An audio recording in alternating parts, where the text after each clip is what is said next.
Continuing on with my series, giving the top 5 best offseason moves from each NFL team. Next up, the New Orleans Saints. At 5, I have Willie Gay. He was a big part of the Chiefs' front 7 that overachieved last year. Linebacker is a position of need for the Saints, and you get to bring in a guy who's been a part of a winning culture for the past few years, and you get a chance to have him bring that to New Orleans.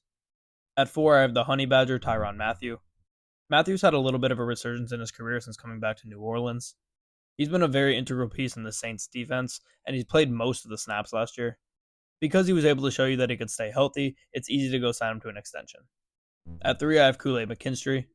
A lot of people, including me, had him going in the first round. He's been a fairly highly touted prospect over the past few seasons, and the Saints get him in the early to mid second round. I think that was a great pick for them. At 2, I have Tylise Fuaga from Oregon State, one of the better tackles in the NFL draft, and a huge position of need for the Saints.